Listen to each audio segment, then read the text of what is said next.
Welcome back. If you have any questions to ask, the number to call is 0808 054 2233. That's 0808 054 2233. You can also tweet at CTV_Mary A while we talk about this exercise.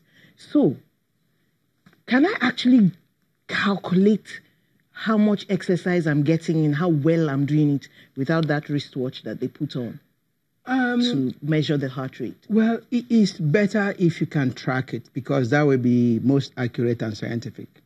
Okay, but you can go at a reasonable rate or speed, okay, that you can sustain for a while. Okay. So that's about the aerobic exercise. The other one that you need to do is the strengthening resistance training, okay, where you are adding some weight. And that one is... Like planks? Planks is fine. That's, how about press-ups?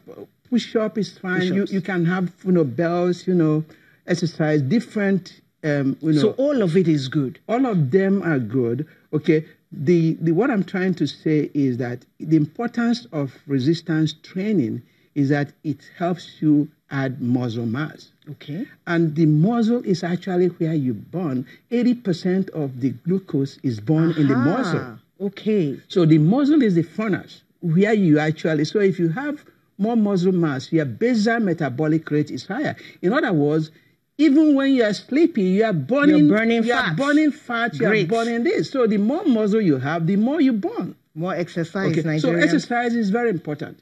Now, when it comes to brain, exercise increases the infrastructure of the brain. Can I hold you there a second, because someone called Yomi is calling. Hello, Yomi. Remy. Yes, hello. What's your question? Good morning. Good morning. Thank you very much. My name is Remy. I'm from Sokoto State. Yes. They said when I put to bed, I noticed exactly after a month, I couldn't breathe well. Okay. So I went to the hospital. They said I should do X-ray. So I was diagnosed with congestive cardiac failure. Ooh. So they gave me some drugs. And ever since then, I've not been feeling better. And I've been going to the hospital, and the heart column is swollen. And I've been taking drugs. At times, I will not even be able to sleep. I'll be breathless. Thank you so much, Remy. We'll ask the doctor to handle it. This congestive heart failure. Yes. First of all, was it the pregnancy that caused it? Yes, possibly. There is a condition you call peripartum cardiomyopathy. In other words, there are some people that go through pregnancy and delivery, and their heart gets weak, and they have heart failure. Okay, so that's a problem. Some of them, after delivery, the heart function with proper treatment will recover. But some of them will not recover completely. And for those people, getting pregnant on top of that is a disaster, because they can actually die from the complications of that. Okay. So it looks like this is peripartum cardiomyopathy and heart failure. I would recommend that she sees a cardiologist who will do the assessment, evaluate her, and put her on proper cocktail. When I say cocktail, I don't mean alcohol. Medication. Medication. The combination of medications you use together that... Should she see another doctor, though?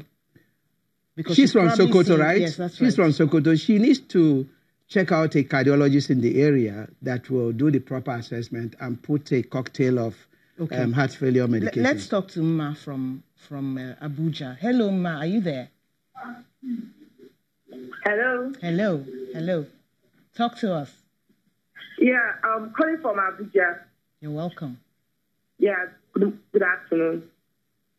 What's your question? Yeah. My question is that I did the 220 heart rate at my age 36, and it's showing 184. I wanted to know if it's okay. 84 is your maximum heart rate. You don't have to exercise to that level. That's too high. If you can get that to 80%, 70 to 80% of that, that's where you should stay for your regular exercise. 70 to 80% of what? Of 220? Of that 184 she got. Okay. Remember, your maximum heart rate is 220 minus your age. Okay. So if you get that 220 minus your age, that is your maximum. You don't need to exercise to get your heart rate at 100% of that. So get it to 70 to 80% of that number. That is a safe place to keep your heart rate. Wow, that's an educated one. Yes. Thank you so much, Ima. Now, I want to ask another question. Let's go to this dementia of a thing. That cardiovascular diseases, strokes can cause dementia? Absolutely. What do you do to help your brain? Well, the first thing is to prevent the stroke to start with. Okay. Because the dementia is a consequence of